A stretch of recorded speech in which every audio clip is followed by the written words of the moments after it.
ማርኬቲንግ ጥሩ ያልሆነ ፕሮዳክትን በመሸጥ አያድንም።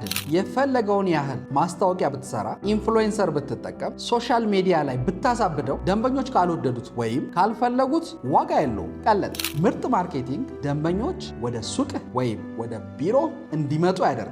ነገር ግን ምርጥ ፕሮዳክት ደግሞ እንዲገዙ እንዲወዱትና ደጋግመው እንዲመላለሱ ያደርጋል። ደንበኞች ያንተን ፕሮዳክት የማይገዙ ከሆነ ችግሩ ሁል ጊዜ የማርኬቲንግ ላይሆን ይችላል። ችግሩ ከዋጋ፣ ደንበኞች ከተወዳዳሪዎች አንጻር ያዩበት መንገድ፣ የፕሮዳክቱ ጥራት ወይም የፍላጎት አለመኖር ሊሆን ይችላል። ምርጥ ፕሮዳክት ደንበኞች እንዲገዟቸው በማሳመን ብዙ አይደክሙም። ምርጥ በመሆናቸው ደንበኞች ተጋፍተው ይገዟቸው። ለማስታወቂያ ብዙ ወጪ ከማውጣት ይልቅ ፕሮዳክትህን መጀመሪያ አስተካክል። ደንበኞች ሊወዱት የሚችሉት አይነት ፕሮዳክት አምርት፣ ወይም ይወዱታል አይወዱትም የሚለውን በመጠኑ ጥናት አለ። ይኸውልህ ማርኬቲንግ ማለት አምፕሊፋየር ማለት ማጉያ ድምፅ እንደማለት። ፕሮዳክቱ ጥሩ ከሆነ ማርኬቲንግ በደንብ እንዲሸጥ ያደርጋል። ነገር ግን ፕሮዳክቱ ጥሩ ካልሆነ የባሰ ችግሩን በፍጥነት አዳርሶ አብሮ ያስጮሃል፣ ባክፋየር ያደርግባል።